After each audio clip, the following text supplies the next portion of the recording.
Donald Trump did an interview on Newsmax with Greg Kelly. And if you've watched interviews of Trump on networks like Fox News, Newsmax, and other right-wing networks, you know that mostly they're a rear-end smooching fest, okay?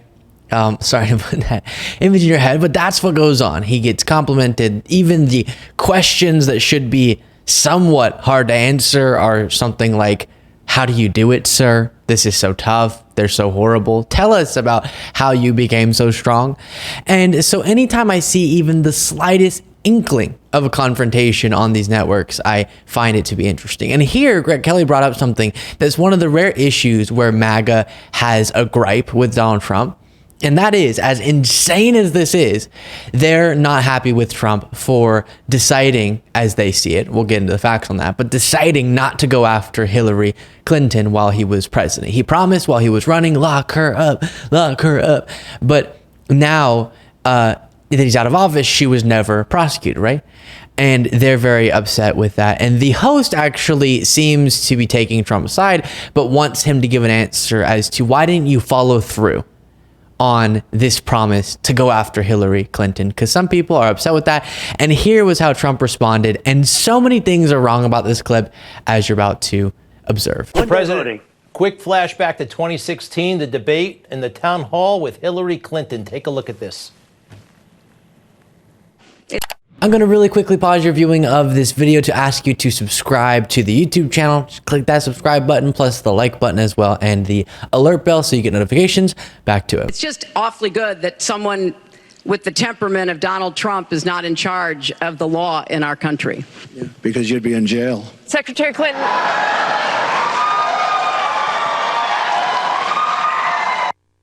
I think you locked up the election with that moment, but you didn't follow through on that, yet they are trying to put you in jail.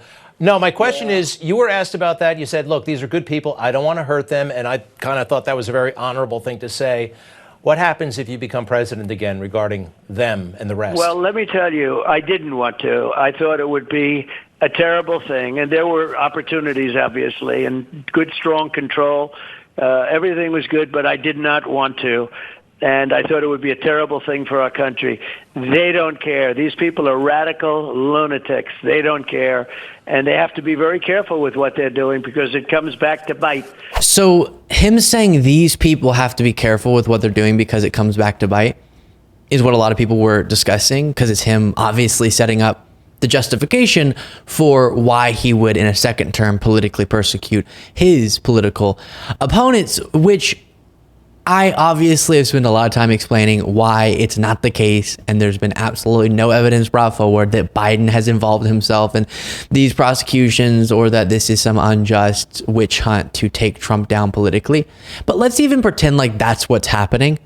As an argument, it doesn't really justify Trump then getting into power and unjustly going after his political opponents. That's not really a moral thing. Something horrible happens to you, so then you go out and just do horrible things to other people. Very, very strange. But also, similarly, I can't understand what the consistent, because it's not consistent, principle would be from MAGA. Greg Kelly seemed to indicate he's sort of all right with what Trump did, but he's confronting Trump about this because a lot of MAGA is upset with it, which is, why didn't you follow through on getting Hillary Clinton in jail? And so then is the principle that you're okay with political persecution if Trump's the one doing it, but not okay if Biden's the one doing it, even though he's not? Because you can't say at the same time that years before this quote unquote witch hunt directed by Biden took place, that Trump should have gone after Hillary Clinton and should have involved himself in the prosecution of Hillary Clinton, something that you're saying it would be horrible if Biden were doing now. So very inconsistent on that front. Also, I don't think they understand what the presidency is supposed to look like. The US president is not supposed to be directly telling the Department of Justice who to go after and who to prosecute. And this is how this should end. And the FBI, of course, did investigate Hillary Clinton and then cleared her of criminal charges, or didn't bring criminal charges. And so the process played out. Trump shouldn't have involved himself in that. And it ended not in criminal charges. But they seem to think that the president makes the individual decision, which is sort of crazy. That's not how it should be.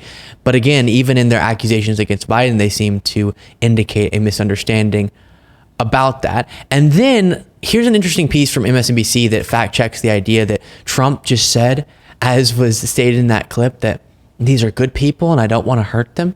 To the extent, this piece writes, that reality still has any meaning, let's review the receipts. In Trump's first year in the White House, after the 2016 was over and Clinton largely withdrew from public view, the then president publicly pleaded with the Justice Department to go after Clinton. A year later, in 2018, the then president told the White House counsel that he wanted to order the Justice Department to prosecute Clinton. Ahead of Election Day 2020, nearly 4 years after Clinton's defeat, Trump again publicly called for the Democrats' incarceration and lobbied then Attorney General Barr to prosecute Clinton for reasons unknown. None of this was kept secret. It happened out in the open. We all saw it play out publicly. Right. So even that part of it isn't true, that Trump said, have grace. She's a criminal, but have grace. He tried and failed. Next time, he might have harder core loyalists who will succeed at these insane endeavors. Here's the next moment from this interview. I don't think there's one that said this thing is legitimate.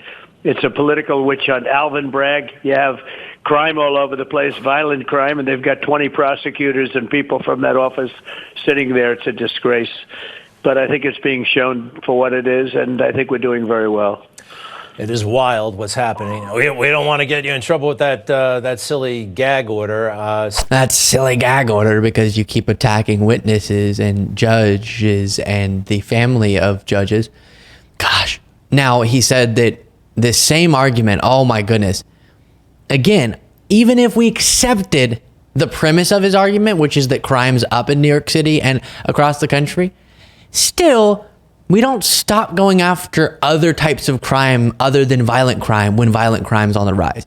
But also, crime is down in New York right now, on the decline. And obviously, nationwide, violent crime is lower than it was anytime under Donald Trump. So clearly, right now, whatever Biden's doing is just fine. Then you have this. Yeah, because I'm the one that turns things around. I'm the one that had the best economy in history. I'm the one. So as we talked about so much with that talking point, nothing is impressive about taking over a strong economy that's expected to continue doing well, and then it slightly slows from expectations, so a little bit worse than it was expected to do if you didn't touch it.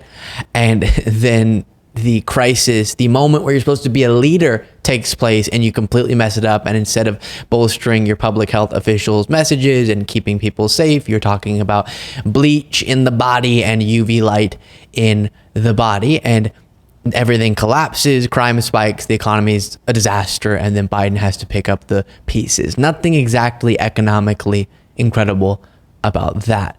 Then here's him talking about David Pecker, the first witness at this trial. Are you more or less likely, you think, to take the stand in the Manhattan case right now? I know. Well, I would if it's necessary. Right now, I don't know if you heard about today. Today was just incredible. People are saying, the experts, I'm talking about legal scholars and experts, they're saying, what kind of a case is this? There is no case. They had David Pecker testifying today, and he was, people are saying there's no case. There's literally no case. You respect Andy McCarthy and Jonathan Turley and Mark Levin and a lot of people that you know and respect and that I know and respect. And virtually I don't know of one that said there is a case. So I've said it before, I'll say again, yes. Quote unquote legal experts on Fox News will say that Trump is wonderful and there's no case here. And Trump acting like everyone in the legal profession just does not understand why this case was brought is completely silly, because for him, he's just getting this information from watching Fox News. Click over to any other channel, Don, and you'll see that legal experts have different takes on this than Mark Levin. Oh, goodness. Here is another moment where this ridiculous talking point's deployed. The communist policy is not good for this country, and it doesn't work. Remember, I used to say a lot at meeting, we will never be a socialist country. Well, I was right. they dropped down to communism instead of or fascism instead of socialism. We skipped right over socialism. That was like, that lasted for about 24 hours.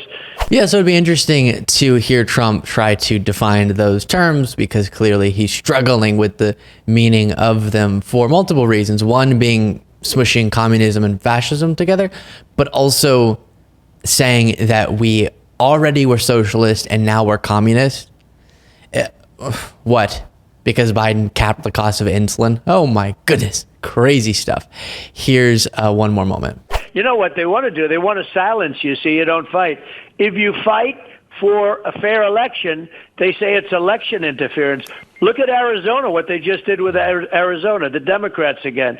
So Republicans or certain people, conservatives, certain people, all of a sudden they'll be silenced. They'll be chilled, as they say. You know the term chilled. I've heard you use it. But they'll be chilled. And they'll be afraid to fight. Because if they say a thing about something that's being, that's crooked in this country, of which we have a lot between the borders and so many other things and our elections. But if you fight, they say, well, these people are conspiracy theorists. We're going to put them in jail. It's a very scary thing that they're doing to this country. I'm not going to let it happen. So he's talking about the fake electors scheme being prosecuted, and he said if you fight for a fair election, they call it election interference. No, if you fight against a fair election, they call it election interference. Of course, as we've gone through now many, many times, the fake elector scheme would have selected, for some reason, fraudulent electors to be counted as the real ones, and then Trump would have just stayed president, even though the states certified an electoral result that didn't yield that, and that would have collapsed our entire democratic process. We would have had someone staying in the Oval Office who didn't win the democratic, free, fair, secure election, which you can't have in a democratic country. Let me know what you thought of all that in the comments.